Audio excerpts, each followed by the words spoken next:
Diakses boleh. Bapak Ibu sekalian, sekali lagi saya ucapkan salam semuanya. Assalamualaikum warahmatullahi wabarakatuh. Waalaikumsalam warahmatullahi wabarakatuh. Innal hamdalillah nahmaduhu wa nasta'inuhu wa nastaghfiruh wa na'udzu billahi min sururi anfusina wa min sayyiati a'malina. Man yahdihillahu fala mudhillalah wa may yudlilhu fala hadiyalah.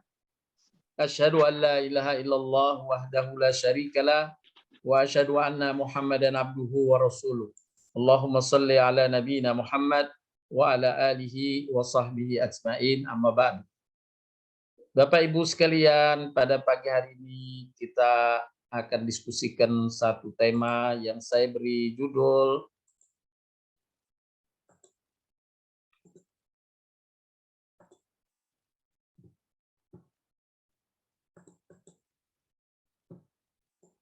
maksimumkan pahalamu dengan ilmu dan niat. Inilah di antara kemurahan Allah kepada hamba yang beriman, yakni dibukanya pintu pahala, hanya dengan dua amalan, berilmu dan berniat. Selama ia dengan dasar ilmu dan dengan memasang niat kebaikan, walaupun amal belum terwujud, sekali lagi, walaupun amal belum terwujud, dia telah mendapatkan pahalanya dari Allah Subhanahu wa Ta'ala. Kita akan coba kaji dengan dalil-dalil baik Al-Quran maupun hadis Nabi Sallallahu Alaihi Wasallam. Bapak Ibu sekalian yang dirahmati Allah Subhanahu wa Ta'ala. Bagian pertama dari penjelasan kajian kita adalah mendudukkan pentingnya ilmu dan keutamaan ilmu dalam agama Islam.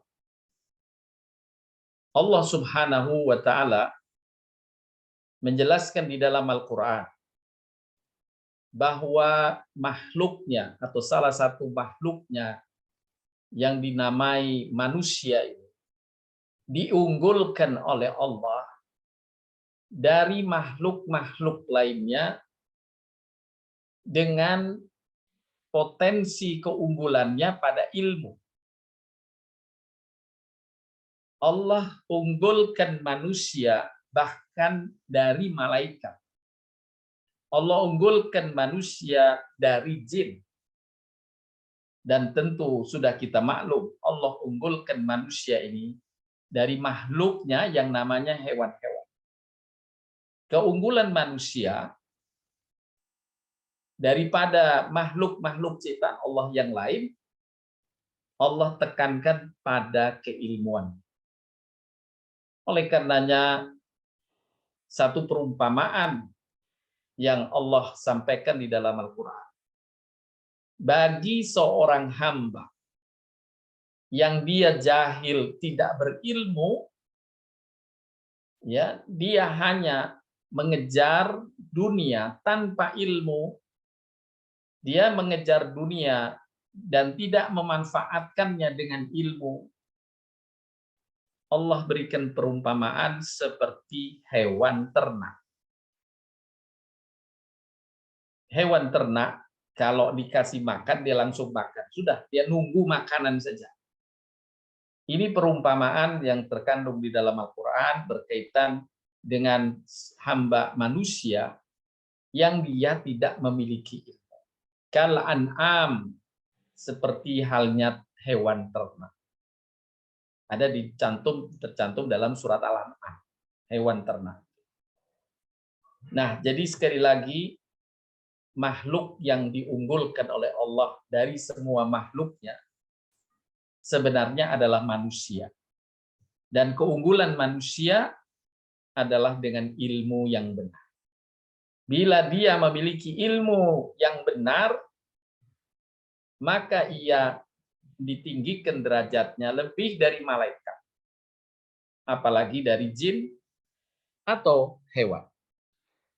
Berkaitan dengan potensi atau kelebihan ilmu manusia ini, Bapak Ibu sekalian, kalau yang dunia nyata, bukan yang gaib, kita bisa memeriksa dan melihat sendiri bagaimana keunggulan manusia dibanding makhluk yang namanya hewan-hewan. Ya. Kelebihan manusia bukan karena makannya, semua hewan makan. Hewan bisa mencari makan.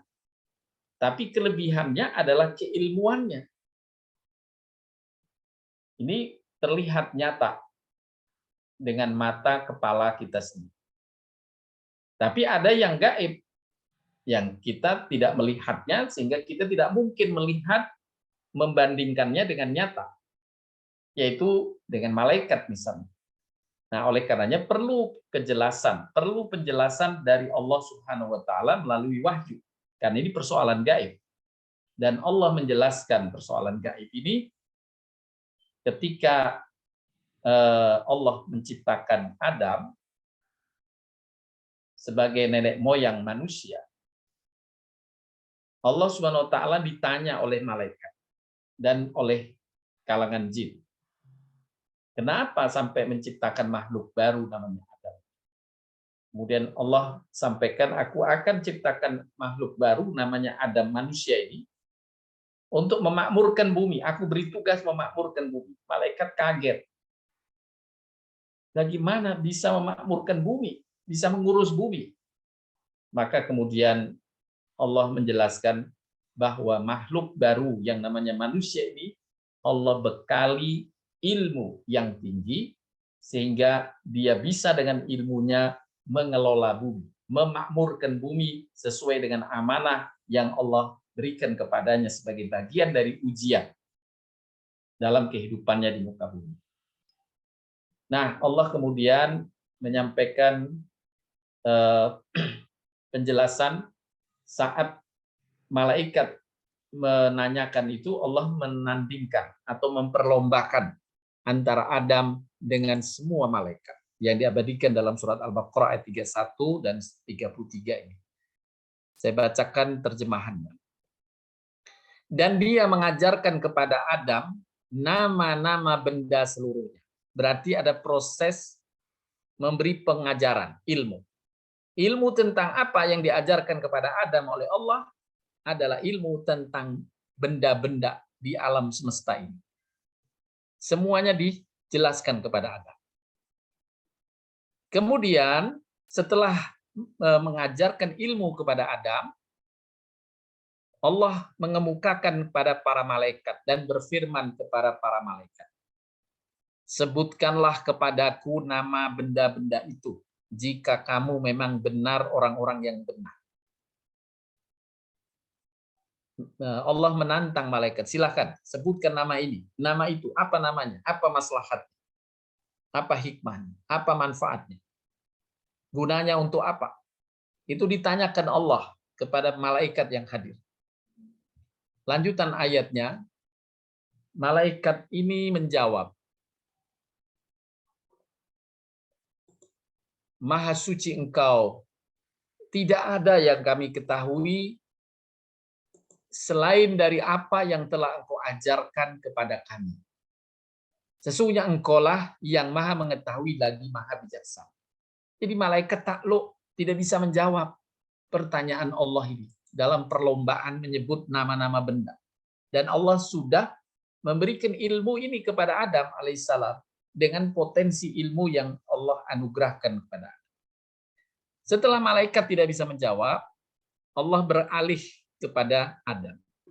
Lanjutan ayatnya. Wahai Adam, beritahukan kepada mereka, yakni kepada para malaikat ini, nama-nama benda ini. Maka setelah diberitahukannya kepada mereka nama-nama benda itu oleh Adam, Allah pun kemudian berfirman, bukankah sudah kukatakan kepada kalian bahwa sesungguhnya aku mengetahui rahasia langit dan bumi, mengetahui apa yang kalian tampakkan dan apa yang kalian sembunyikan. Allah lebih tahu tentang makhluk barunya ini, yakni Adam, yang Allah karuniakan potensi keilmuan yang tinggi. Bahkan ilmunya Nabi Adam, sebagaimana dalam surat Al-Baqarah ini, lebih tinggi dari ilmu yang Allah anugerahkan kepada para malaikat. Malaikat Allah berikan kemampuan-kemampuan lebih memang. Dia tidak terlihat mata, dia bisa terbang, bisa pergi ke langit dalam kecepatan tinggi. Ini karunia Allah yang Allah limpahkan kepada para malaikat. Yang manusia tidak memiliki. Tapi bukan berarti di situ berkaitan dengan ilmu. Ini karunia saja. Ya, seperti Allah karuniakan kepada ikan-ikan di laut bisa berenang, ya, menempuh ribuan kilometer misalnya. Ini kemampuan yang Allah karuniakan. Bukan berarti ikan-ikan itu punya ilmu. Bukan berarti ikan-ikan itu punya ilmu. Demikian juga malaikat bisa terbang ke langit, ya, yang kalau Allah memberi perumpamaan malaikat itu dengan mi'raj, dengan alat yang Allah ciptakan untuk terbang ke langit itu, yang kalau dijangkau oleh manusia kecepatannya 50.000 tahun. Kecepatan malaikat. Sekali lagi ini adalah kemampuan yang Allah berikan, bukan karena ilmu yang Allah berikan. Tetapi khusus pada manusia, kemampuan itu tidak Allah berikan. Tapi potensi yang Allah lebihkan pada hamba manusia adalah ilmu. Oleh karenanya, Allah menganjurkan kita, jadilah orang-orang yang berilmu. Itu perintah dari Allah Subhanahu wa Ta'ala. Jadi sekali lagi Bapak Ibu, potensi keilmuan yang Allah anugerahkan kepada hamba atau makhluknya yang namanya manusia lebih tinggi daripada yang Allah berikan ilmu ini kepada malaikat. Lebih tinggi daripada ilmu ini yang Allah berikan kepada jin. Dan jauh tentu lebih tinggi, dan ini sudah kasat mata, terlihat mata, jauh tentang potensi keilmuan yang Allah berikan kepada manusia dibanding kepada hewan.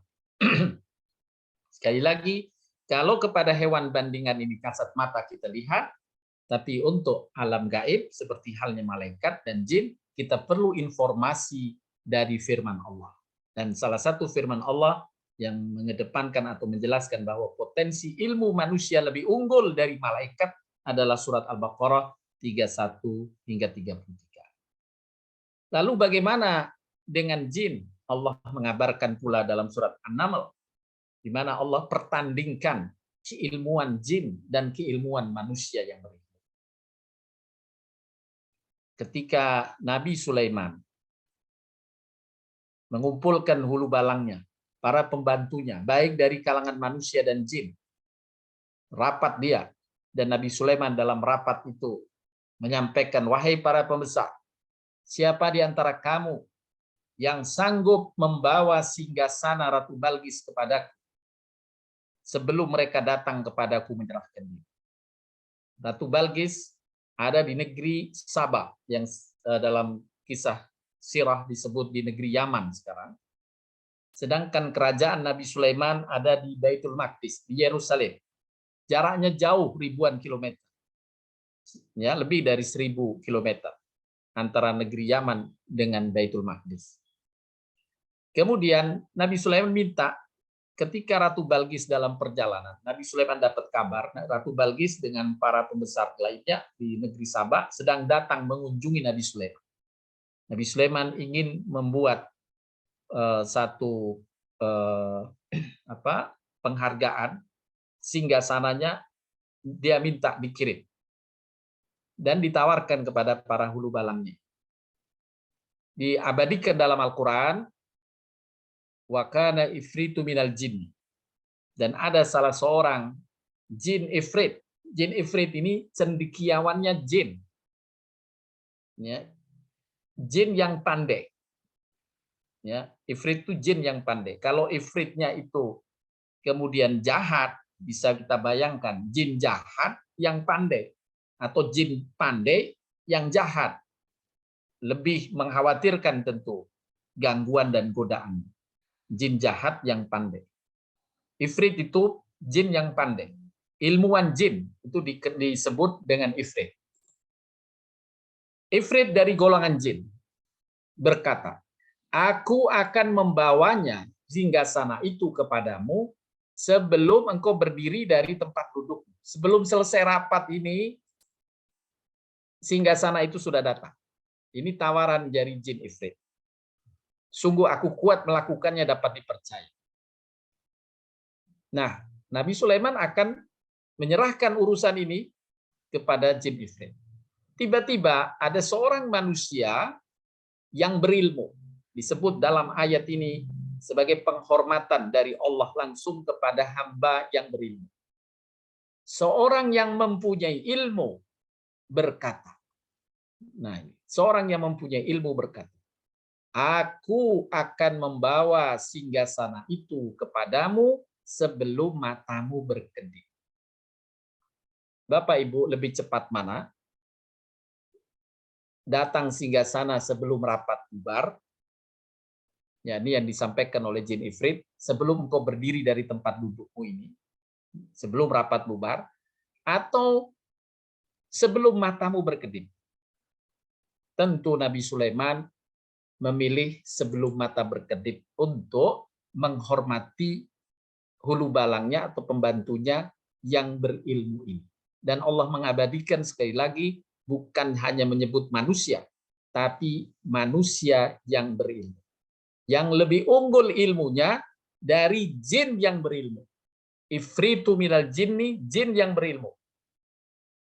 Ternyata manusia lebih unggul ilmu. Oleh karenanya, Bapak Ibu sekalian, Allah mencela seorang manusia yang memiliki potensi ilmu yang besar itu minta bantuan kepada jin. Minta bantuan menolak hujan pada jin, minta bantuan mengusir tempat tertentu dengan jin. Allah mengharamkannya dan termasuk dosa syirik. Allah berfirman di dalam surat Al-Jin, surat ke-72, ayat ke-6. Allah Subhanahu wa taala berfirman, A'udzubillahi minasyaitonirrajim.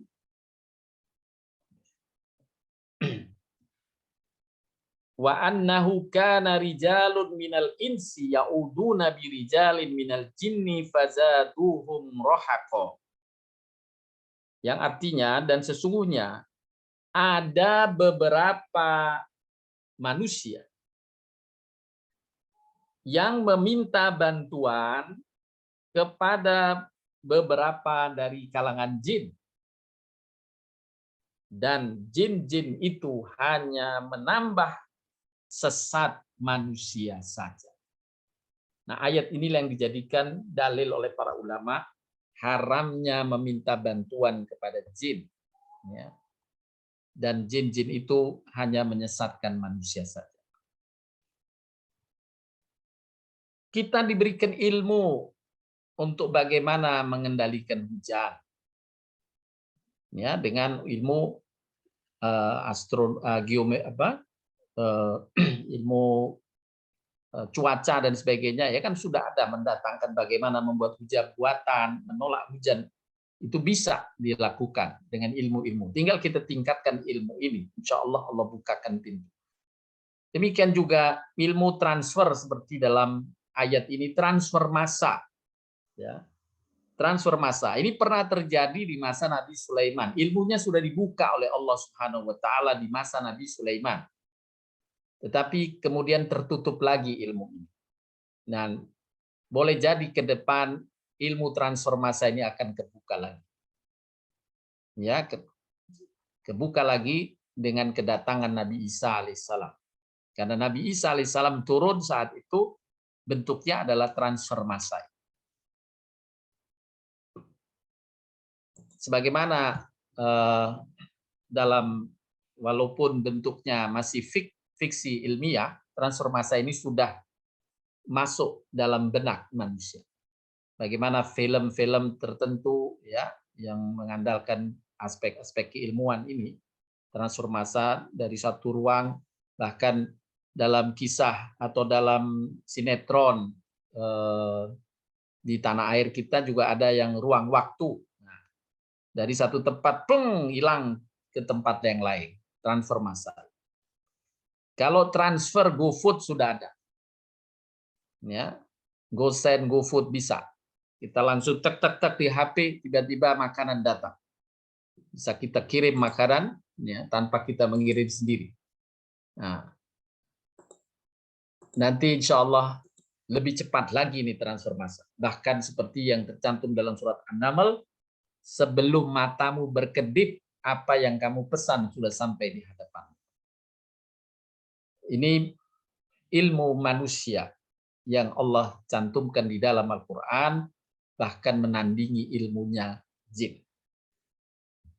Bapak Ibu sekalian yang dirahmati Allah SWT.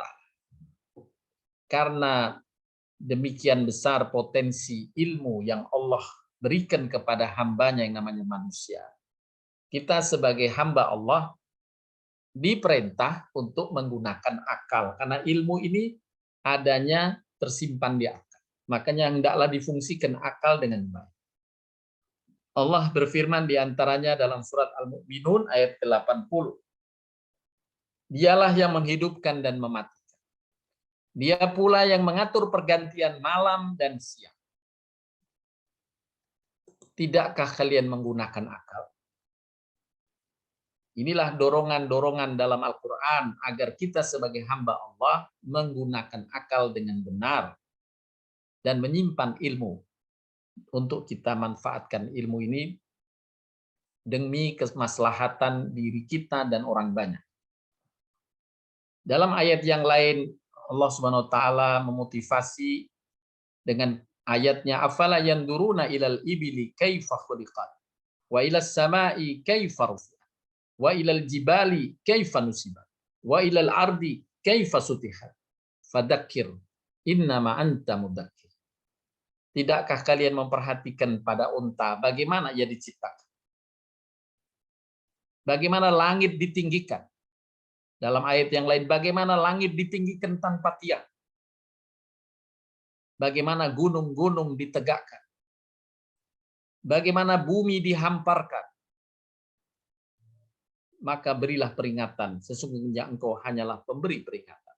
Nah, ini adalah ayat-ayat yang mendorong kita bertafakur, berfikir, untuk menggali lebih lanjut dan mendapatkan ilmu darinya.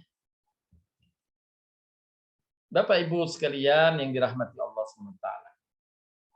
Karena Allah menjadikan manusia ini makhluk yang memiliki potensi untuk berilmu yang tinggi, sampai Allah menurunkan wahyu pertama kepada Nabi Muhammad SAW, yaitu surat Al-Alaq yang kita kenal surat Iqra. Kita coba renungkan Bapak Ibu.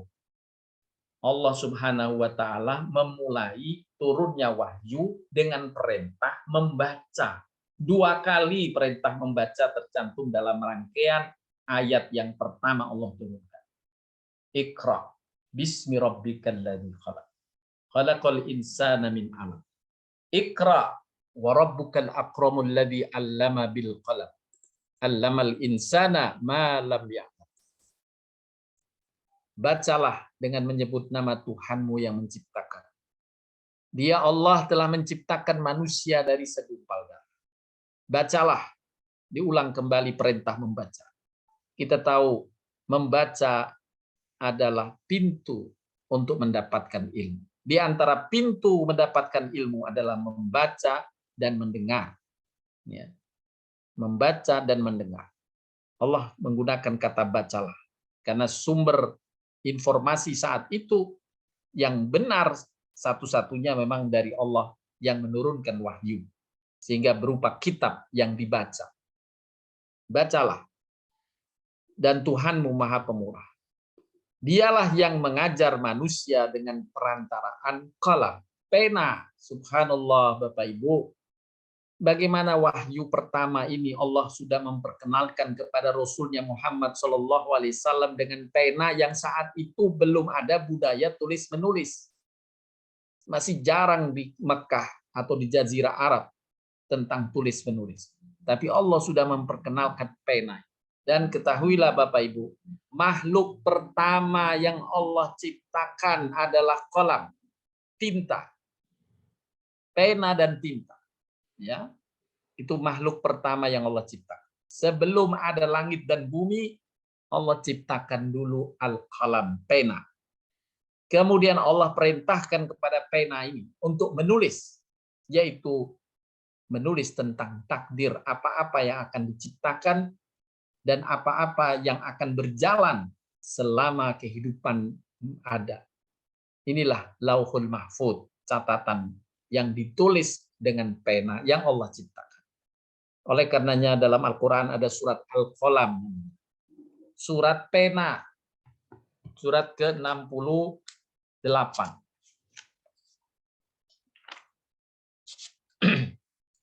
Surat ke-68 Bapak Ibu, saya bacakan ayat pertama. Allah berfirman, A'udzubillahi minasyaitonir rajim. Bismillahirrahmanirrahim. Nun wal qalami wa ma yasturun. Nun dalam tafsir disebut demi tinta. Nun demi tinta. Wal qalami dan demi pena. Wa ma yasturun dan demi apa-apa yang dituliskannya. Dengan pena dan tinta, maka dia bisa menulis. Dan dengan apa-apa yang bisa dia tulis. Allah sampai bersumpah dengan 3 hal yang menjadi alat untuk menimba ilmu. Yaitu pena, tinta, dan tulisan. Allah sampaikan ayat ini dengan judul Al-Qalam, pena. Dan Allah perintahkan wahyu pertama kepada Nabi Muhammad SAW dengan kalimat Iqra. Bacalah. Bacalah. Dia Allah yang mengajarkan manusia apa yang tidak diketahui. Inilah begitu pentingnya dan mulianya ilmu. Dan Allah meninggikan hamba-hambanya yang berilmu, bahkan lebih dari para malaikatnya, apalagi para jin. Dan Allah jaminkan pula, Bapak Ibu, bahwa agama Islam ini, wahyunya yang Allah turunkan berupa Al-Quran, disusun oleh Allah dengan ilmu Allah yang maha luas. Yang digambarkan ilmu Allah itu untuk ditulis karena keluasannya. Bila semua pohon yang ada di muka bumi ini dijadikan pena, air laut, seluruh laut di dunia ini jadi tinta. Kemudian digunakan untuk menulis ilmu Allah. Tidak akan selesai, belum selesai ilmu ditulis. Lautan, samudra yang menjadi tinta tidak sudah habis. Kemudian ditambah 7 kali lagi, 7 kali lipat lagi air laut itu juga belum selesai ditulis ilmu Allah. Dan dengan ilmu Allah yang maha luas ini, Allah jaminkan Al-Quran sesungguhnya disusun atas ilmu Allah. Allah berfirman dalam surat Hud, jika mereka yang kamu seru itu tidak menerima seruanmu, maka ketahuilah. Sesungguhnya Al-Quran itu diturunkan dengan ilmu Allah. Dan bahwasanya tidak ada Tuhan selain Dia, maka maukah kamu berserah diri kepada Allah yang maha berilmu itu, yang mengajari manusia dengan ilmu dan menurunkan Al-Quran dengan ilmu.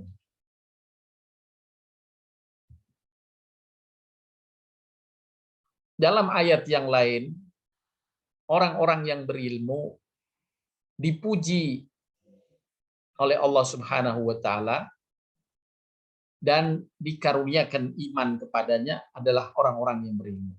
Insya Allah Bapak Ibu sekalian adalah bagian dari orang-orang berilmu yang dipuji Allah karena iman sudah masuk ke dalam diri Bapak Ibu.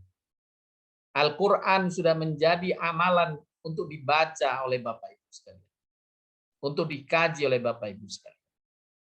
Sebagaimana Allah berfirman, bal huwa ayatum bayyinatun fi suduril ladina utul ilma wa ma yajhadu bi ayatina illa dhalimun.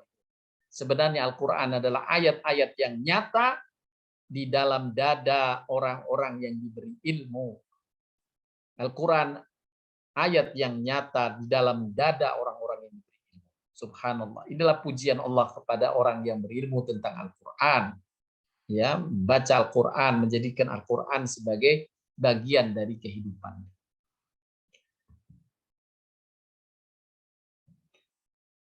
Selanjutnya Bapak Ibu sekalian, karena begitu mulianya ilmu bagi hamba yang namanya manusia, maka Allah Subhanahu wa taala menyuruh kita untuk menuntut ilmu. Bahkan dalam suasana genting pun, ya, dalam suasana mencekam pun tetap tidak boleh meninggalkan ilmu sebagaimana Allah firmankan dalam surat At-Taubah ayat 122. Yang artinya, dan tidak sepatutnya orang-orang mukmin itu semuanya pergi ke medan perang. Ini suasananya genting, sedang perang. Sedang dapat serangan musuh misalnya satu negeri. Allah tetap menyuruh jangan semuanya ikut berperang. Jangan semuanya digalaukan dengan perang. Tapi hendaklah ada yang menuntut ilmu. Mengapa sebagian di antara mereka tidak pergi memperdalam ilmu mereka? Dengan ilmu itu dia mendapat manfaat, memberi peringatan kepada kaumnya. Apabila kaumnya yang berperang itu sudah kembali, agar mereka dapat menjaga diri untuk kehidupan berikutnya.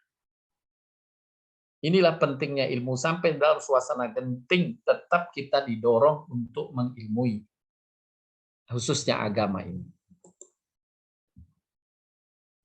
Allah puji pula bahwa Allah tingkatkan derajat hamba-hamba yang berilmu di sisinya. Allah berfirman, yarfa'illahu alladhina amanu minkum walladhina utul ilma darajat. Wallahu bima ta'maluna khabir. Niscaya Allah meninggikan derajat orang-orang yang beriman dan orang-orang yang diberi ilmu beberapa derajat. Allah tinggikan derajat orang-orang yang berilmu di antara orang-orang beriman. Jadi ada orang-orang beriman itu sudah Allah tinggikan derajatnya, dan apabila dia beriman dengan keilmuan ditambah lagi derajat-derajat. Allah Maha mengetahui apa yang kamu kerjakan. Bapak Ibu sekalian yang dirahmati Allah Subhanahu wa taala. Pujian lain di dalam Al-Qur'an, Allah menyandingkan orang-orang berilmu ini bersama malaikat untuk menyaksikan keesaan Allah Subhanahu wa taala. Ketika Allah menyebut malaikat, tidak menyebut malaikat yang berilmu. Tapi ketika menyebut manusia, Allah sebut hanya manusia yang berilmu. Allah menyatakan bahwasanya tidak ada Tuhan melainkan Dia yang berhak disembah, yang menegakkan keadilan. Wal malaikatu wa ulul ilmi. Nah, di sini wal malaika, malaikat disebut, sedangkan manusia yang disebut wa ulul ilmi, para malaikat dan orang-orang yang berilmu menjadi saksi pula atas keesaan Allah. Tidak ada Tuhan melainkan Dia yang berhak disembah, yang maha perkasa lagi maha bijaksana. Ini adalah bentuk kemuliaan dari Allah bagi hambanya yang namanya manusia yang berilmu. Allah sandingkan kedudukannya dengan para malaikat. Adapun berkaitan dengan ganjaran, insya Allah sudah berulang kita membahas tentang ganjaran orang-orang berilmu. Pada kesempatan ini saya nukilkan satu hadis Nabi SAW atau beberapa hadis untuk mengingatkan kembali kemuliaan orang yang berilmu atau ganjaran besar yang diterima oleh hamba-hamba yang berilmu. Nabi SAW bersabda, barang siapa menempuh satu jalan dalam rangka mencari ilmu, menuntut ilmu, maka Allah akan tunjukkan baginya salah satu jalan dari jalan-jalan menuju surga. Sesungguhnya malaikat meletakkan sayap-sayap mereka sebagai bentuk keridhaan terhadap penuntut ilmu. Malaikat menyambutnya, mendoakannya.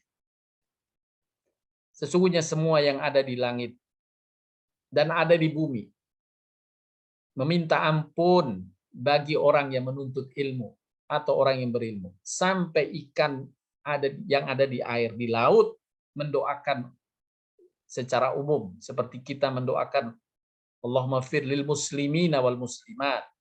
Ya Allah, ampuni orang muslim dan muslimat. Secara umum. Ikan-ikan pun mendoakan. Ampunilah ya Allah orang-orang yang menuntut ilmu. Ampunilah hilaf dan salah mereka orang-orang yang menuntut ilmu. Kita mendapatkan doa bukan dari malaikat saja, tapi dari hewan-hewan yang ada di laut pun mendoakan, kata Nabi SAW dalam hadis sahih.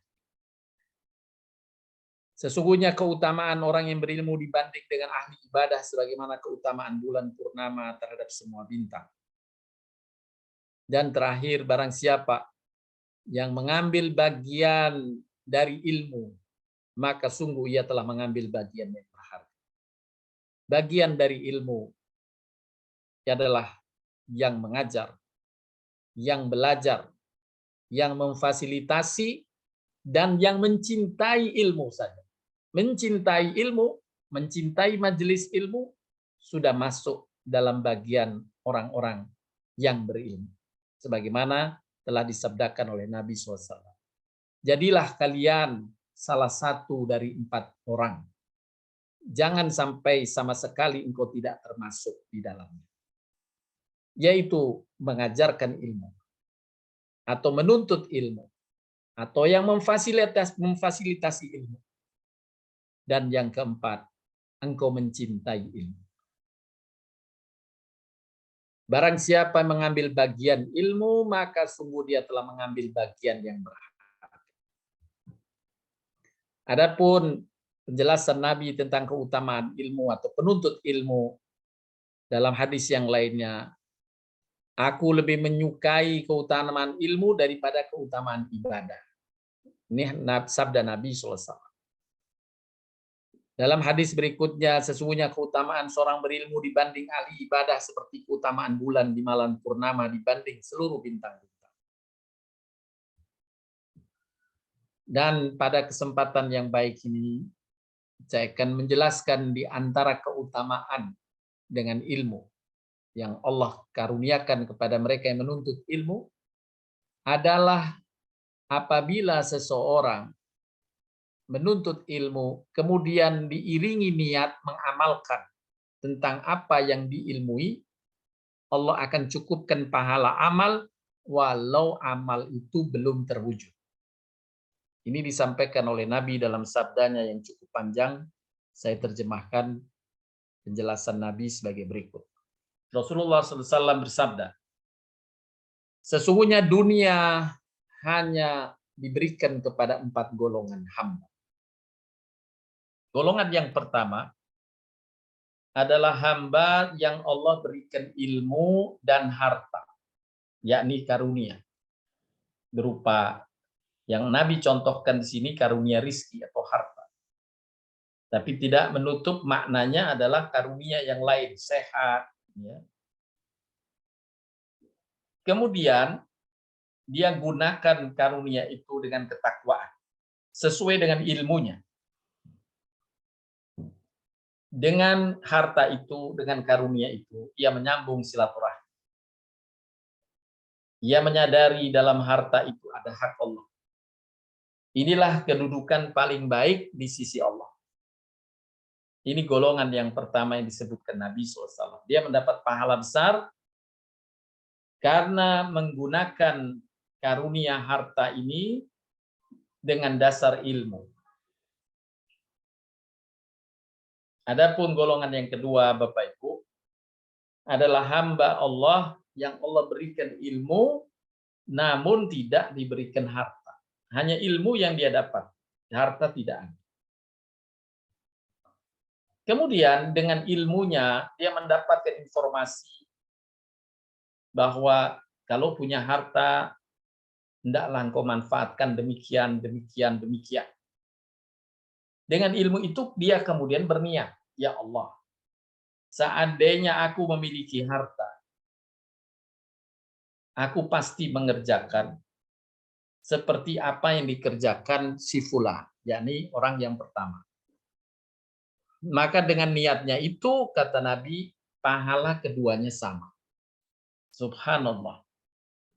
Padahal dia belum mewujudkan amal. Dia hanya tahu bentuk amal baik dengan ilmunya. Oh, kalau begini nih amal baik. Misalnya karena berkaitan harta, menyantuni anak yatim adalah amal baik. Diridhoi Allah Subhanahu wa taala.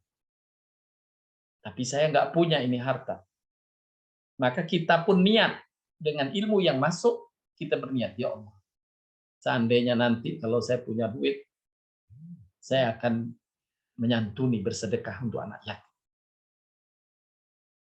Niat saja sudah mendapat pahala sama dengan orang yang mengerjakan, selama niat itu didasari atas ilmu. Ya, yang dimotivasi dengan ilmu yang dia terima. Oleh karenanya Bapak Ibu, Imam Al-Qayyim berkata, sungguh ada hamba, ya, peluang sifatnya. Ada hamba yang dia tidak dikaruniakan rizki, tapi dia melampaui amal-amal orang atau hamba yang mendapat karunia rizki yang banyak. Kenapa? Karena dia rajin di majelis ilmu, dan setiap ide kebaikan dari ilmu yang dia terima, dia lengkapi dengan niat. Jadi ketika ilmu itu disampaikan, seperti contoh tadi, Allah Subhanahu wa taala memerintahkan kita menyantuni anak yatim. Kita dapat ilmunya ini. Ya Allah, semoga saya niat, ya Allah, saya punya sesuatu, saya punya rezeki banyak, saya akan menyantuni anak. Maka sebagaimana sabda Nabi ini, amalan menyantuni anak yatim sudah dicatatkan pada orang yang berilmu dan kemudian meniatkan untuk melaksanakan ilmu. Kita bisa bayangkan kalau dia hadir di majelis ilmu, berapa informasi amal-amal kebaikan yang boleh jadi kita tidak sanggup untuk melaksanakannya. Karena karunia belum diberikan kepada kita, kesempatan belum diberikan pada kita. Tapi cukup dengan niat, kita dianggap mewujudkan amalan. Inilah karunia besar bagi hamba yang berilmu atau menuntut ilmu.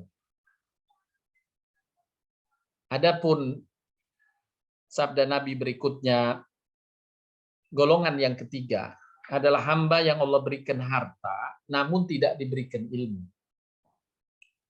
Sehingga ia menggunakan hartanya sewenang-wenang tanpa ilmu. Tidak bertakwa kepada Allah dalam hartanya, tidak menyambung silaturahim dengan hartanya, tidak mengetahui bahwa dalam harta itu ada hak Allah, untuk ibadah, untuk umrah, untuk haji dan sebagainya, untuk zakat, ya. Tidak dia lakukan hak-hak Allah ini.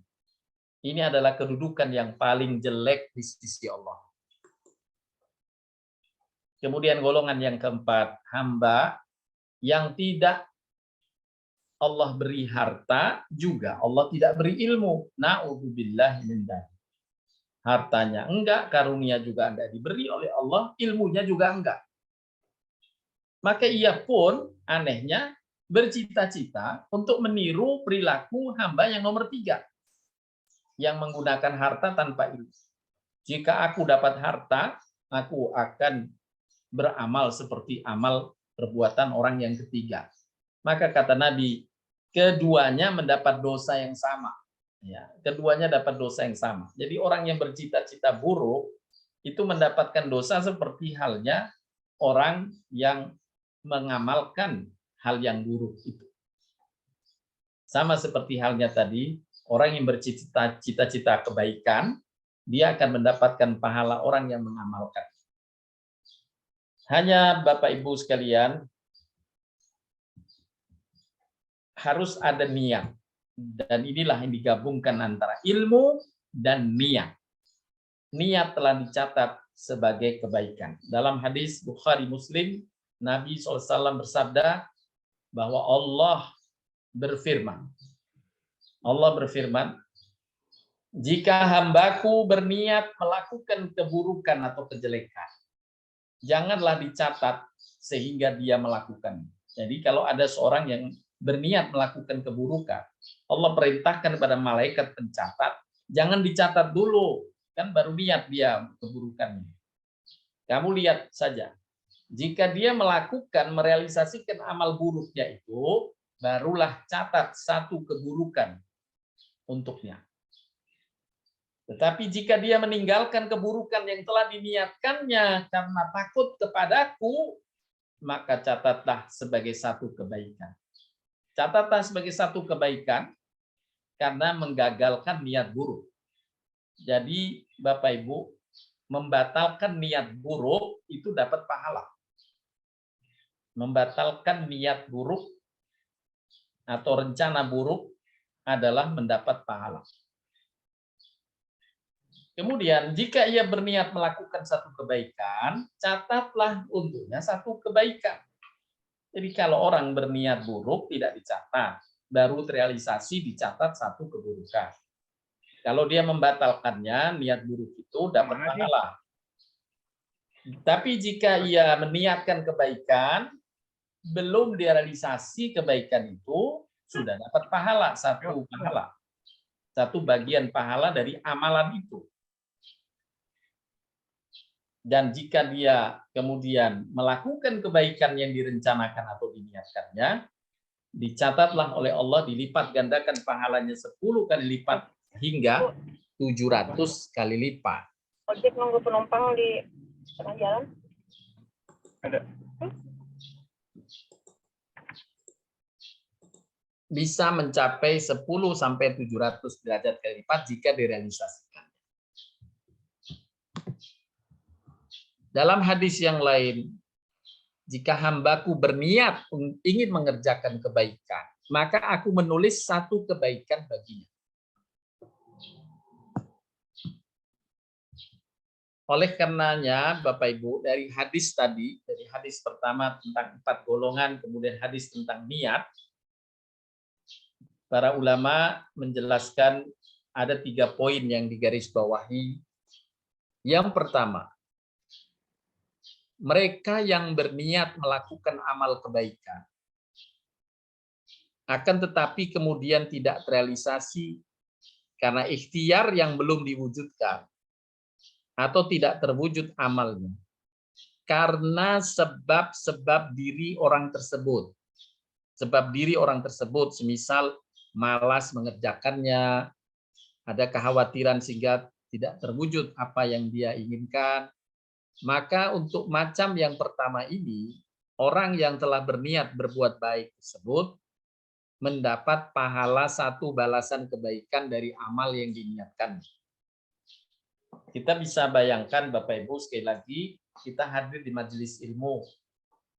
Dalam majelis ilmu itu kemudian dipaparkan bentuk-bentuk kebaikan.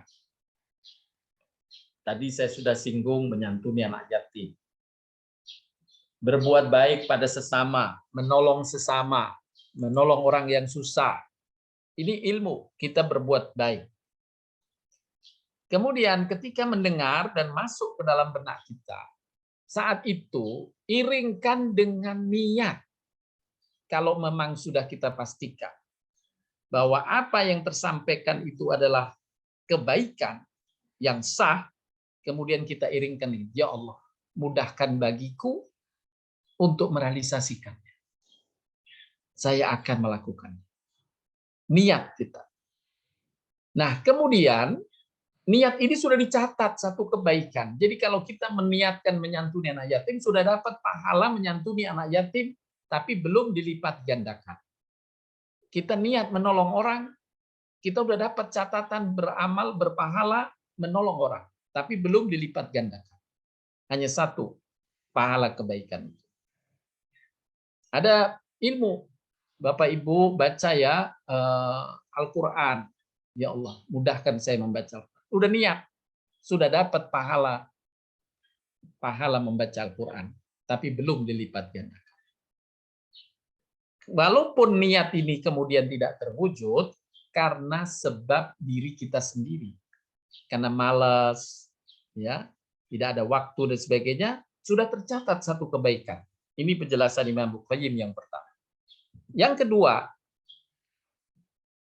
mereka yang berniat setelah mendapatkan ilmu tadi tentang kebaikan, dia akan berusaha merealisasikan amal kebaikan yang didapatkan dengan ilmu, kemudian tidak terrealisasi amalnya, walaupun sudah dicita-citakan dan diniatkan. Hanya saja, Bapak Ibu, untuk yang kedua ini, tidak terwujudnya amal kebaikan yang diniatkan itu bukan disebabkan oleh tidak adanya ikhtiar, bukan karena malas, tetapi karena halangan-halangan yang bersifat uzur. Ya, ketahuilah bahwa seseorang sudah dianggap ikut sholat berjamaah di masjid, karena dia niat untuk sholat jamaah di masjid, tiba-tiba hujan lebat, sehingga dia tidak sampai ke masjid, tidak terwujud niatnya sholat jamaah di masjid. Allah telah memberikan pahala sempurna kepadanya, seperti dia melaksanakan sholat berjamaah di masjid. Inilah yang penjelasan para ulama berkaitan dengan yang kedua ini, yaitu sifatnya bukan karena malas, tidak terlaksananya amalan, tapi karena uzur, karena sakit. Orang niat puasa, saya mau puasa di Senin depan ini, saya mau puasa sunnah Senin, insya Allah. Tiba-tiba malam hari Senin atau hari Minggunya dia kurang sehat badannya, maka niatnya itu sudah seolah-olah diwujudkan. Inilah kemurahan Allah. Allah berikan pahala. Dan berapa pahalanya? Bukan satu pahala saja. Sebagaimana dalam hadis yang disampaikan Nabi tadi, Allah beri ganjaran padanya 10 kali lipat minimum atau 700 kali lipat. Maka untuk mereka yang semacam ini, Allah memberi balasan pahala seperti orang tersebut melaksanakan amal yang diniatkannya, yakni mendapatkan balasan 10 kali lipat hingga 700 kali lipat, sebagaimana penjelasan Nabi dalam hadis di atas. Ada contoh yang disebutkan bahwa ada 3 kemungkinan orang mendapatkan pahala yang sama dengan amal-amal yang berbeda. Pahala sama 3 orang ini, tapi wujud amalannya berbeda, walaupun jenis amalannya sama, yaitu sholat berjamaah di masjid. Ada seorang yang berniat ingin sholat jamaah di masjid. Kemudian dia siap-siap, berangkat dia ke masjid, sampai di masjid, dia masih sempat tahiyatul masjid, kemudian dia menunggu sebentar lagi iqomah. Iqomah ditegakkan, kemudian sholat berjamaah. Dia sejak dari awal, takbiratul ihram, dia mengikuti imam sampai salam. Kemudian dia selesai bubar. Amalan niatnya yang terwujud sholat berjamaah di masjid sempurna. Datang ke masjid sebelum imam berdiri, dia masih bisa menunaikan sholat tahiyatul masjid, kemudian mengikuti imam dengan lengkap dari awal sampai akhir. Pahalanya utuh, sempurna. Yang kedua, orang yang kedua, dia sudah berniat untuk sholat jamaah di masjid. Dia ambil wudhu dari rumah, dia siap-siap wudhu, tetapi di rumah ada kebetulan ada gantian tempat wudhu di rumah. Ya, anaknya sedang berwudhu di kamar mandi, nggak ada tempat wudhu lain. Udah dia tunggu, cepet dong, nak, diketok pintu kamar mandi. Akhirnya beberapa waktu, sesaat kemudian terbuka pintu kamar mandi, dia berwudhu. Dengan segera dia berangkat, tetapi sampai di masjid, imam sudah rakaat kedua. Dia terlambat, tidak mengikuti pada rakaat pertama. Dan tidak sempat untuk tahiyatul masjid saat itu. Karena uzur, bukan karena menyengaja, uzur tadi terhalang untuk berwudhu, bercepat-cepat wudhu, maka Allah berikan ganjaran utuh seperti orang yang pertama, yang tidak terkendala dengan sesuatu. Yang kedua ini terkendala bukan karena sebab dirinya, bukan karena malas-malasan, Tapi terkendala karena uzur tadi, kamar mandi yang akan digunakan sedang ditempati digunakan oleh anaknya. Ini orang yang kedua memiliki pahala yang sama dengan orang yang pertama. Kemudian orang yang ketiga, Bapak Ibu, dia berniat untuk sholat jamaah di masjid. Ketika dia berniat, sudah terdengar azan, dia siap-siap, bahkan sebelum azan dia sudah siap-siap. Udah akhirnya berwudu dari rumah, siap-siap, mau keluar batal wudu. Dia balik lagi berwudu. Ya, ketika dia berwudu, hujan lebat. Akhirnya dia cari payung, dia berangkat dengan payung ke masjid. Ternyata sampai di masjid, imam sudah salam. Dia tidak bisa berjamaah dengan imam di masjid. Imam Luqayyim menyebut pahala orang ini sama pula dengan pahala yang Allah berikan pada orang yang pertama tadi, yang dapat menyempurnakan amaliyah sholat berjamaah di masjid. Walaupun orang yang ketiga ini tidak ikut tahiyatul masjid, tidak ikut sholat berjamaah dengan imam di masjid, tapi semuanya karena uzur yang menghalanginya. Bukan karena kemalasan, tapi karena uzur-uzur seperti saat berjalan dia buang angin, kemudian saat berikutnya terjadi hujan yang menghalangi dia, memperlambat dia menuju masjid. Inilah pentingnya niat yang didasarkan atas ilmu. Kita bisa mewujudkan amal-amal kebajikan yang banyak, Bapak Ibu, dengan hadir di majelis ilmu.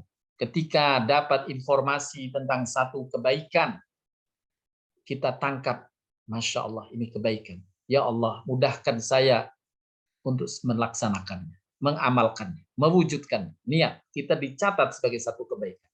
Kelak, sesampainya kesempatan itu ada, kita terhalang karena uzur, kita akan mendapatkan pahala kebaikan itu sempurna. Inilah karunia besar yang Allah limpahkan kepada hamba-hamba yang menuntut ilmu. Adapun yang ketiga, penjelasan berikutnya, demikian pula bagi orang yang mengetahui sesuatu adalah keburukan. Dengan dia mendapat dari majelis ilmu, ada informasi, mencaci orang itu keburukan, dosa. Mencaci orang itu dosa. Misalnya. Ini ilmunya. Kemudian dia tangkap mencaci orang dosa. Pada saat itu kemudian dia beristighfar. Mendengar ilmu ini, dia beristighfar. Bahwa berpikir tentang dia pada masa sebelumnya. Ya Allah, saya pernah ini mencaci kayak gitu, pernah. Dia istighfar. Astaghfirullahaladzim. Allah ampunkan dosa yang lalu.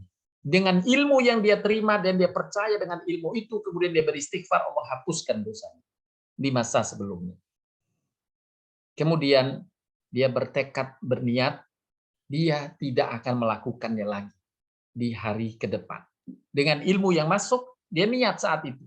Jadi bukan sekedar menangkap ilmunya, tapi punya niat bahwa hari-hari ke depan saya tidak melaksanakannya kembali. Tidak mencaci lagi orang. Insya Allah deh saya nggak caci-caci lagi orang lain. Nah, maka dia mendapat tambahan pahala.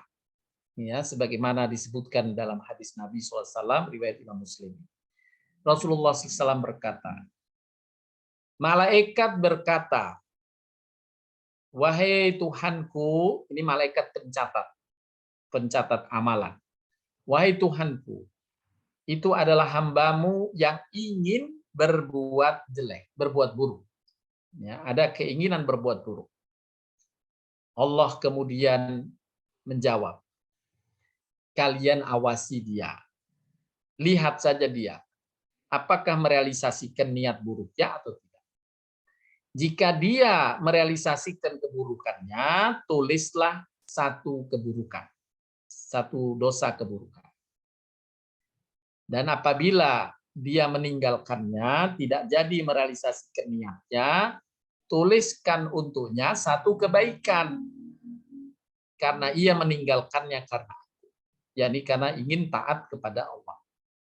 Jadi ketika kita mendapatkan ilmu tadi jangan kau mencaci orang. Kemudian kita niatkan, ya Allah, saya nggak akan ke depan berusaha untuk tidak mencaci orang. Maka telah dicatat satu kebaikan pahala tidak mencaci orang. Subhanallah. Sehingga dengan sekali lagi kata Imam Qayyim, dengan duduk menggali ilmu, baik dengan membaca, mendengarkan ilmu, atau berada di majelis ilmu, dia mendapatkan pahala yang banyak, bukan karena hadir di majelis ilmu saja, sebagaimana tadi sudah disampaikan, hadir di majelis ilmu sudah dapat pahala besar. Tapi dia bisa memaksimumkan pahalanya dengan meniatkan berbuat baik sesuai dengan ilmu yang dia terima dan membatalkan atau berencana bersikukuh untuk tidak mengamalkan keburukan yang juga dia terima dengan ilmu. Inilah Bapak Ibu yang dapat disampaikan dalam kajian kita pagi hari ini. Semoga bermanfaat. Maksimumkan pahalamu dengan berilmu dan meniatkan kebaikan-kebaikan yang kita dapatkan dari majelis ilmu tersebut. Allah akan mencukupkan pahalamu sebagaimana orang yang sudah merealisasikan ilmu tadi di lapangan. Walaupun kita belum berkesempatan, tapi kita sudah mendapatkan pahalanya dengan lipatan 10 bahkan 700 kali lipat. Inilah yang dapat disampaikan. Untuk selanjutnya dipersilahkan bila ada yang ingin didiskusikan. Silakan, mungkin dipandu Bu Lili. Iya, silakan. Jazakallah Pak Ustadz. Silakan Pak Surya. Pak Surya dari tadi sudah raise hand, Pak. Silakan Pak Surya. Belum. Buat yang lain silakan. Pak Surya rupanya tidak menjawab. Bu Mia, silakan Bu Mia.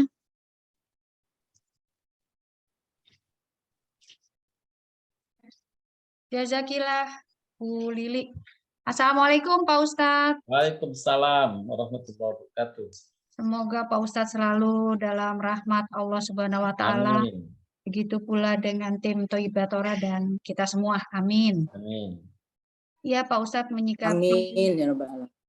menyikapi fenomena yang terjadi sekarang ini, bagaimana kesannya ya Pak Ustadz kalau misalnya sepertinya banyak orang yang tidak selalu menyalahkan misalnya kondisi sekarang yang cuaca ekstrim gitu Pak Ustadz, kemudian seseorang atau sekelompok orang mendapat musibah misalnya sakit atau batuk, kemudian dia menyalahkan cuaca gitu Pak Ustadz.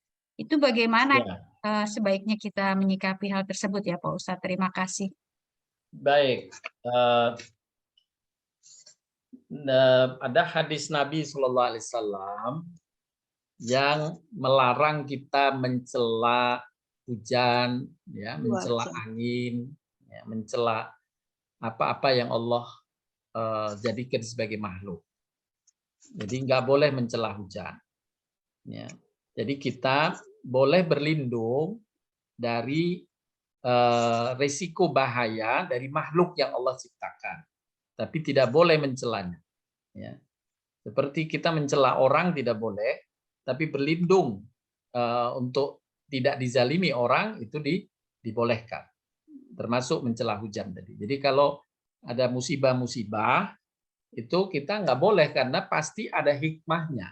Ya, ada hikmah dari Allah berikan, Allah jadikan itu. Hikmahnya mesti ada. Jadi nggak boleh mencela, karena kalau kita mencela hujan berarti mencela yang mendatangkan hujan. Kalau kita mencela angin, mencela orang yang mendatangkan angin. Dan kita sama-sama maklum yang mendatangkan hujan dan angin adalah Allah Subhanahu wa Ta'ala. Oleh karena itu nggak boleh.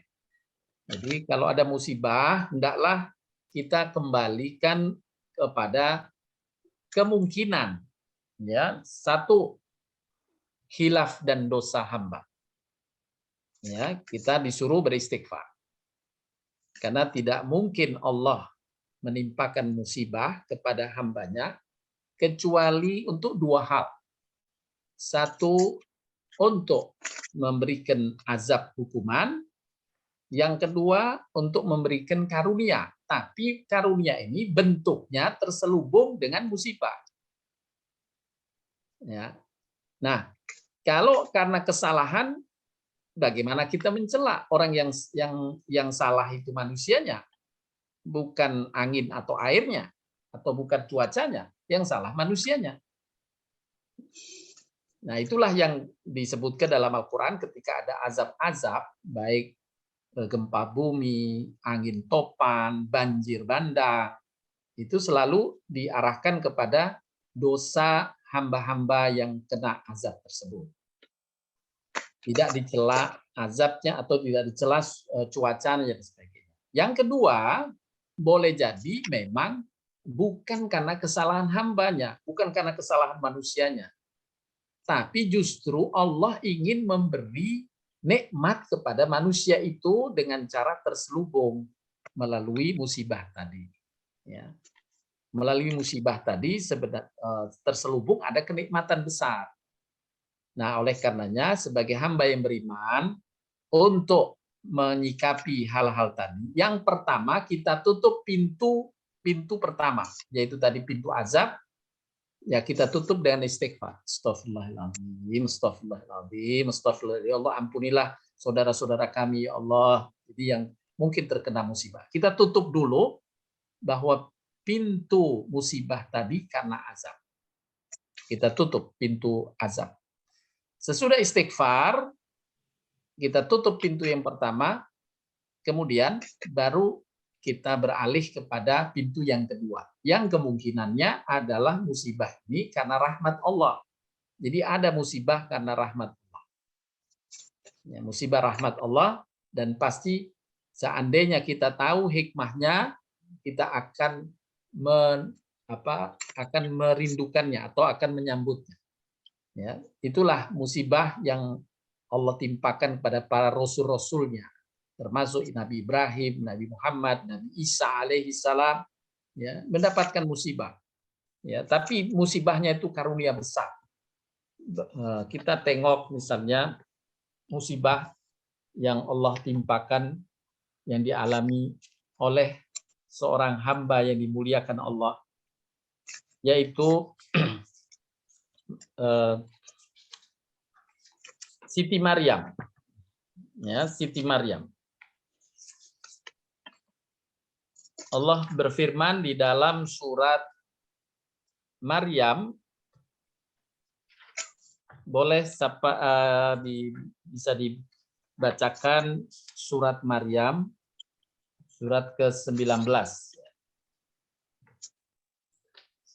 ayat ke-23,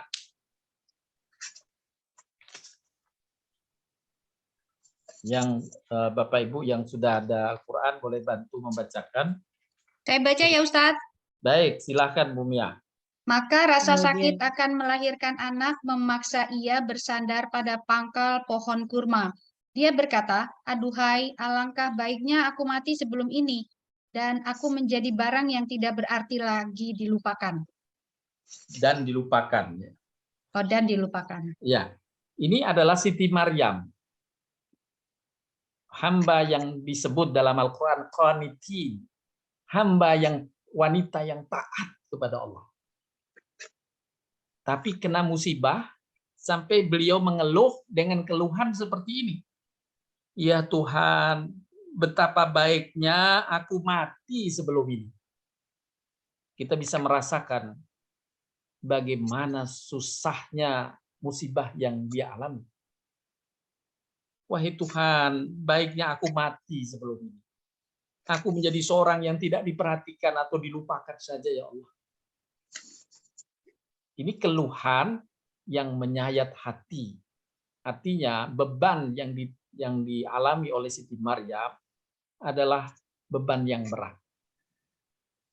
Tapi bukan berarti Allah tidak mencintainya, karena di dalam Al-Quran, di dalam surat At-Tahrim, ya, surat ke-66, Allah Subhanahu wa taala berfirman pada ayat ke-12, saya bacakan terjemahannya. surat At-Tahrim ayat ke-12. Dan Maryam putri Imran, Maryam ibunda Nabi Isa memelihara kehormatan. Maka kami tiupkan ke dalam rahimnya sebagian dari ruh kami, dan dia termasuk orang-orang yang membenarkan firman-firman Tuhannya, dan dia termasuk orang-orang yang taat. Wa kanat minal qanitin. Ini pujian Allah kepada Siti Maryam, ibunda Nabi Isa alaihissalam. Ya, artinya Siti Maryam sangat dekat dengan Allah, taat pada Allah. Tapi masih dapat musibah berat tadi. Sampai karena beratnya musibah, keluhan Siti Maryam, ya Allah, alangkah baiknya aku mati sebelum ini. Nah, jadi boleh jadi musibah itu rahmat. Seandainya orang tahu, kata Ibnu Qayyim, tentang pahala dan rahmat karunia yang Allah simpan bagi orang-orang yang Allah menyengaja menimpakan musibah padanya, semua orang akan milih jalan itu. Jadi jalan itu. Udahlah kalau gitu saya pikir jalannya Siti Maryam, pikir jalannya Nabi Ibrahim yang susah. Kalau dia punya hikmah semacam itu. Seperti Nabi Musa alaihissalam ketika berjalan dengan Nabi Khidir, setelah mengetahui hikmahnya, Nabi Musa akhirnya, oh iya ya benar semua ini. Begitu. Padahal awalnya menolak perilaku Nabi Khidir alaihissalam. Jadi Bu Mia, pertama tadi tidak boleh kita mencela makhluk Allah. Jadi angin, hujan, cuaca, ya hendaklah kita introspeksi diri, karena Allah tidak akan menimpakan itu kecuali dua hal. Karena kesalahan makhluk atau karena Allah ingin memberikan karunia besar kepadanya. Begitu Bu Mia. Baik Pak Ustadz, jazakallahu khairan katsiron atas pencerahannya. Makasih Bu Lili. Terima kasih Mbak Mia. Ibu-ibu ada lagi? Silakan Bu Sofi. Terima kasih, Ceng Lili. Assalamualaikum Pak Farhat. Waalaikumsalam Bu Sofi, Ibu silakan. semua. Saya ini mungkin sederhana sekali yang akan saya tanya begini Pak. Tadi itu pahala yang sama atau yang berlimpah pada waktu seorang bapak atau seorang laki-laki itu mau menjalankan sholat di masjid. Lalu derajat yang sama seperti itu untuk wanita itu apakah cukup dengan kita mengikuti pengajian di tausiah atau yang bagaimana Pak? Karena kan kita tidak wajib ya istilahnya ke masjid begitu loh. Jadi Ya. apa yang harus kita lakukan? Ya, Terima tadi kasih. hanya memberikan satu contoh amalan yang kita terima dengan ilmu. Misalnya dianjurkan bagi laki-laki ke masjid, misalnya. Jadi itu ilmunya. Jadi bisa diimplementasikan dengan ilmu-ilmu yang lain yang kita terima berupa kebaikan. Bahwa belum boleh jadi dengan niat saja kita sudah mendapatkan pahala sempurna seperti mengamalkan itu. Ya, seperti contoh misalnya. Ada ilmu menjelaskan tentang umroh, misalnya, tentang keutamaan ibadah umroh atau keutamaan ibadah haji. Kita berniat, ya Allah, karuniakan saya kesempatan untuk berumroh, misalnya demikian. Tapi tidak terwujud, ya, karena halangan sakit dan sebagainya. Allah sudah berikan pahalanya itu. Seperti tadi contohnya amal ke masjid tadi yang dicontohkan oleh Imam Qayyim. Tapi semua amalan menghadapi hal yang sama, bahwa untuk setiap amalan ada 3 orang, ada 3 golongan, yang ketiganya mendapatkan pahala yang sama, ya, pahala yang sama, walaupun dari wujud amalannya berbeda-beda. Ada yang sempurna mengamalkannya, ada yang setengah mengamalkannya, ada yang tidak sama sekali mengamalkannya karena sudah terlambat, ya sudah tidak ada kesempatan lagi. Tapi niatnya itu masih dalam ikhtiar yang sudah Allah beri ganjaran.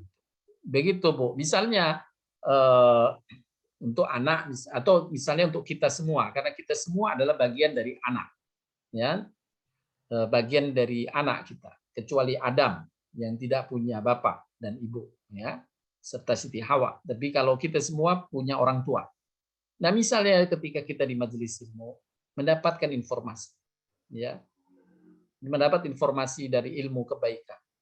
Sesungguhnya sesungguhnya orang-orang yang di alam kubur dari kedua orang tuamu itu menanti kebaikan-kebaikan dengan amal-amal kebaikan yang sampai kepada ya doa misalnya, sedekah atas namanya misalnya. Nah, ini kita dapat ilmu ini, kita niatkan ya Allah saya mau mengamalkan. Boleh jadi kita langsung, boleh jadi kita nanti setiap sholat saya selalu berdoa untuk orang tua saya. Ya Allah ampunilah, rahmatilah kedua orang tua saya di alam kuburnya kalau sudah meninggal. Kalau belum meninggal ya kita doakan rahmat Allah dan keberkahan padanya. Kita niat. Nah, ada yang kemudian niatnya terwujud sempurna, ada yang niatnya tidak terwujud dengan sempurna, ada bahkan tidak terwujud, tapi halangannya karena uzur-uzur tadi. Maka sempurnalah pahala itu tersampaikan juga kepada mereka yang di alam kubur. Begitu Bu Sofi. Iya Pak, jelas Pak. Jadi kita ya Pak, jangan berpikir kita ini, waduh itu Bapak itu ke masjid kok kita, ya begitulah kira-kira ya Pak ya. Jadi Jadi amalan dalam Islam variasinya banyak, ya. Oleh karenanya sebagai contoh jadi tidak sama amalan setiap orang itu. Di sahabat Nabi pun tidak sama. Ya, padahal semuanya sahabat, ada 10 sahabat itu dikabarkan Nabi masuk surga. Saat sahabat itu masih hidup. Tapi amalnya ternyata yang ahli surga yang disebut Nabi ini berbeda-beda amal potensinya. Abu Bakar punya amalan sendiri.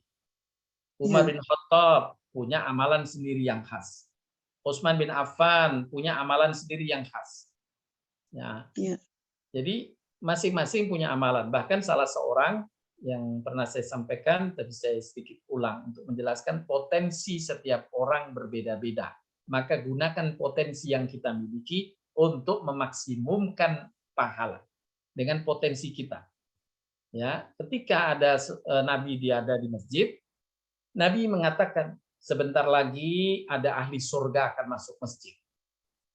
Sahabat yang lain waktu itu yang hadir tertarik dengan ucapan Nabi ini, menoleh ke pintu. Dia tunggu. Tiba-tiba ada seorang yang masuk masjid. Yang tidak diduga, orang ini orang biasa gitu. Maksudnya amalannya tidak hebat-hebat seperti amalan Abu Dzar ya yang rajin di masjid. Tidak. Amalan biasa. Dia masbuk aja. Sering masbuk malah datang ke masjid.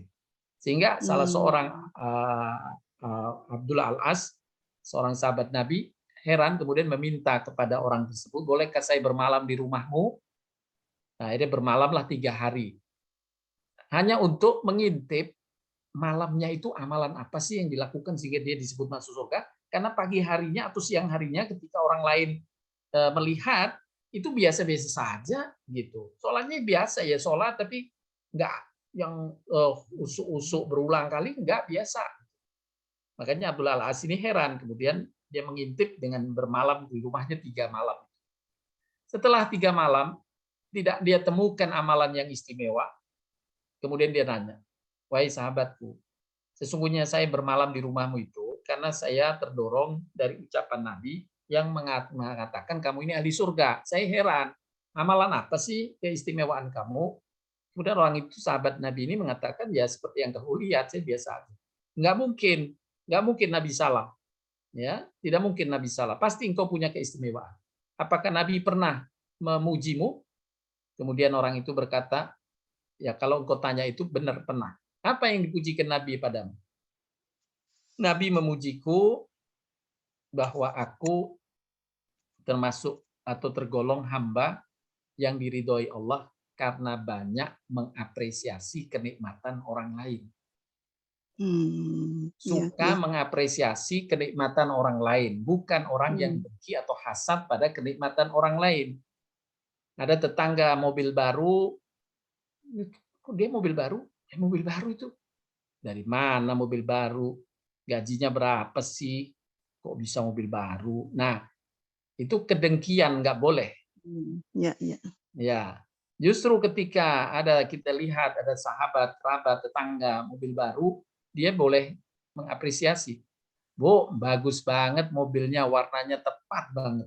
Ya, alhamdulillah, masya Allah Bu, berkah ya Bu mobilnya. Ada orang punya cucu, masya Allah Bu, barokah ya cucunya supaya jadi anak yang soleh dan soleha. Jadi mudah mengapresiasi dengan doa minimum kepada orang-orang yang mendapatkan nikmat di sekitar kita. Itulah yang dijadikan Nabi poin untuk menyatakan orang ini ahli surga. Nah, kita buat potensi, pasti kita memiliki di mana kita kuatnya. Apakah ada orang yang kuat puasa? Silahkan memperbanyak puasanya. Ada orang yang kuat bersedekah? Silahkan memperbanyak sedekahnya. Ada orang yang kuat sholatnya? Silahkan memperbanyak sholatnya. Ada yang berbuat banyak silaturahim? Silahkan bersilaturahim. Semua itu amal-amal kebajikan. Ya. Dan ketika kita mengerjakannya, insya Allah adalah jalan-jalan ke surga. Dan tentu bila kita diberikan kemampuan lebih banyak untuk melakukannya, insya Allah akan menggapai derajat yang tinggi di sisi Allah. Amin ya rabbal alamin. Begitu Bu Sofi.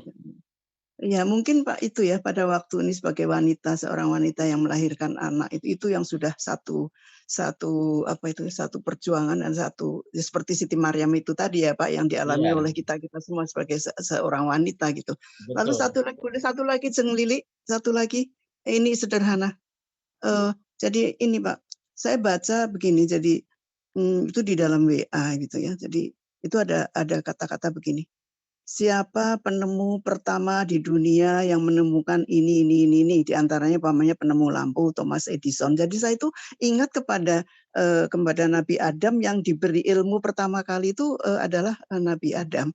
Nah ini apakah kita boleh mengiyakan Pak karena kan ilmu yang diberikan Nabi itu tidak dijelaskan seperti ini Thomas Edison seperti itu, apakah kita boleh mengiyakan begitu Pak? Itu bagaimana itu Pak? Karena memang ya fakta ilmu boleh ditemukan oleh seseorang yang hak penemunya diberi penghargaan, tidak apa-apa. Oh ya, boleh, Bu, saya malah begitu. Saya ingin menambahkan karena di situ ada 30 yang penemu ini dicantumkan namanya. Tapi tidak ada penemu yang ini Pak, menurut saya nih, apakah salah ataukah benar ini Pak. Jadi penemu ini baju perang dari besi kan Nabi Daud gitu loh Pak. Maksud saya apakah betul apakah itu tidak dicantumkan di situ. Ibu Sofi nambahin aja penemu baju perang Nabi Daud. Tinggal ditambahkan nggak apa-apa karena kan tidak semua penemu tahu ya Pak, tahu ya. Penemu ikan lele, Bu Lili bisa juga. Enggak Pak, saya nggak makan ikan lele. Artinya ya nggak apa-apa, penghargaan kepada penemu boleh disebut, tidak. Oh iya, salah. Iya Pak ya. Terima kasih Pak. Ya terima kasih Jeng Lili. Baik, terima kasih Sofi. Silakan Pak Buana. Terima kasih Bu Lili. Assalamualaikum Pak Ustadz. Waalaikumsalam Pak Buana, sehat. Alhamdulillah, semoga Pak Ustadz diberikan kesehatan, diberikan nikmat iman, dan kita semua jamaah bagi Batora di kajian Sabtu pagi ini. Pak Ustadz mau nanya yang tadi Pak Ustadz sampaikan, ada cerita bahwa ada orang yang dijamin masuk surga saat padahal dia ke masjidnya masbuk, terus kesehariannya biasa-biasa saja. Nah, hikmah apa yang kira-kira didapatkan dari kisah itu? Jadi bukan kisah ya Pak Ustadz ya, tapi cerita betulan ya. Apakah kekonsistenan ya dalam istilahnya memaafkan semua orang di sebelum tidurnya, atau keikhlasan dia untuk memaafkan orang itu? Karena kalau dari sisi amalan kan ada yang jauh lebih dari itu kan Pak Ustadz. Jauh istilahnya tadi dicerita Pak Ustadz ya, amalannya biasa-biasa saja gitu, tapi kok dia bisa lebih istilahnya bisa terjamin masuk surganya. Mohon pencerahannya Pak Ustadz. Baik ya. Yang pertama dari hadis Nabi SAW itu dikupas oleh para ulama, ada hikmah yang ingin dipesankan oleh Nabi. Yang pertama adalah jangan mengandalkan amal tertentu dan kemudian menghakimi orang lain karena tidak mengamalkan amal tertentu itu. Karena sesungguhnya dalam Islam amalan itu banyak variasinya. Ya, banyak variasinya. Ada orang yang mungkin dia sibuk dengan amalan-amalan tertentu sehingga tidak sempat untuk mengkonsentrasi pada amalan lainnya. Ya, seperti orang yang sibuk bekerja, mencari rezeki dan sebagainya. Dia berat pekerjaannya, misalnya sebagai tukang beca atau tukang gojek dan sebagainya. Ya, kerja di bangunan dan sebagainya. Dia tidak bisa puasa sunnah. Misalnya, bahkan mungkin puasa wajibnya pun dia qadha. Nah, tidak boleh kita menilai orang ini gimana sih, sibuk kerja melulu sampai puasa sunnah aja nggak mau dia, nggak ngerjain itu. Nah, kita tidak boleh mencela semacam itu karena variasi amal. Ketahuilah, dia mencari rizki, kata Nabi, dia amal jihad fisabilillah. Kalau dia untuk mencari rizki itu dalam rangka memenuhi kebutuhan keluarganya, dalam rangka memenuhi menghidupi orang tuanya yang sudah sepuh, dalam rangka untuk menjaga dirinya dari minta-minta, sungguh dia amal jihad fisabilillah. Jadi setiap orang punya kompetensi amalannya sesuai dengan kesanggupan dan kesempatannya. Ya, dan contoh lain ya Abdurrahman bin Auf. Abdurrahman bin Auf itu diberi kemurahan potensi karunia rizki yang banyak oleh Allah SWT. Yang dengannya Abdurrahman bin Auf ini kemudian banyak bersedekah. Yang sedekah Abdurrahman bin Auf itu sangat besar, nggak ada yang bisa menandinginya dari sahabat Nabi di Madinah, yang ada di Madinah. Sekaliber Umar bin Khattab pun tidak bisa menandingi sedekahnya Abdurrahman bin Auf. Nah, kenapa? Karena Abdurrahman bin Auf punya potensi kekayaan rizki yang banyak, sehingga dia mengamalkannya dari sisi itu.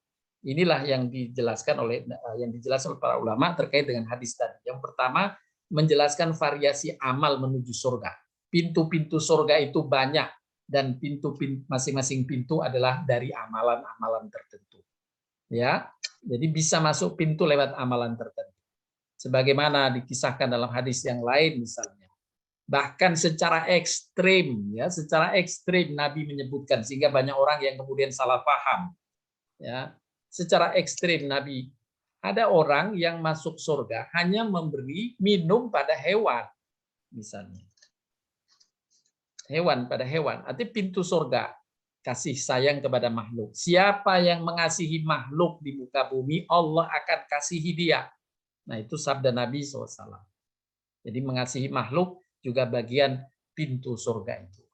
Ini yang pertama ya, jadi variasi. Yang kedua, Nabi SAW menegaskan tentang amalan muta'addi, ya, dan amal yang diceritakan oleh Nabi kepada mereka orang yang disebut ahli surga ini punya amal muta'addi, amal yang memberi manfaat pada sesama, di antaranya menggembirakan sesama.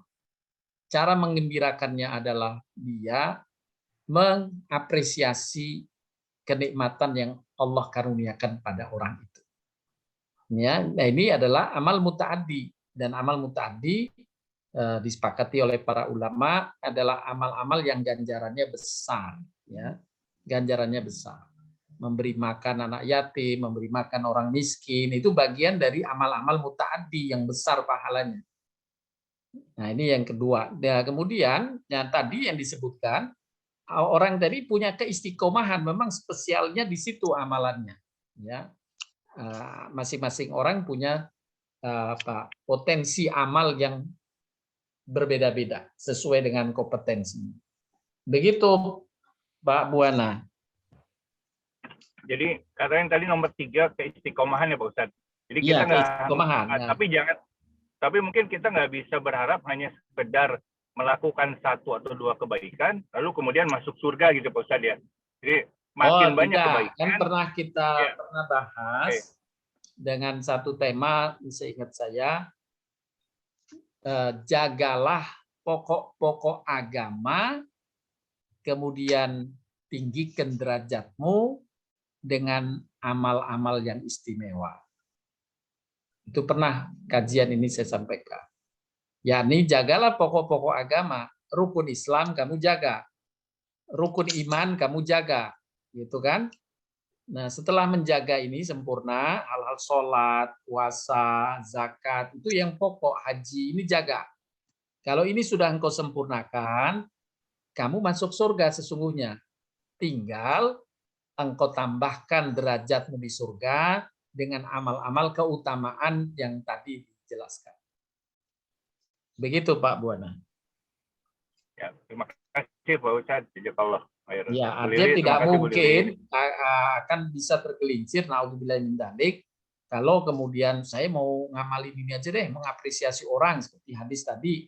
Ada orang berbuat baik tapi nggak sholat, dia 5 waktu ditinggalkan, Ramadan enggak gitu kan, Nabi menyuruh ini masuk surga. Nah, tidak boleh begitu karena yang pokok rukun Islam, rukun iman harus terwujud. Birrul walidain walaupun tidak masuk dalam rukun Islam, berbakti pada orang tua, tidak durhaka pada orang tua, walaupun tidak dimasukkan rukun Islam, tapi Allah selalu gandeng dengan perintah tidak menyekutukannya.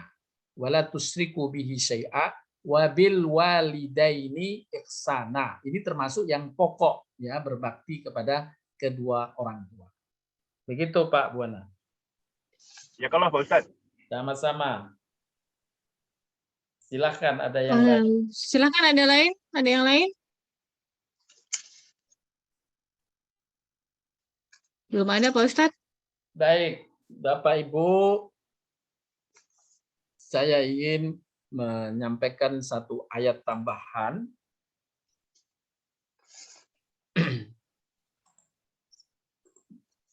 Saya akan share materi tadi untuk menyisipkan ayat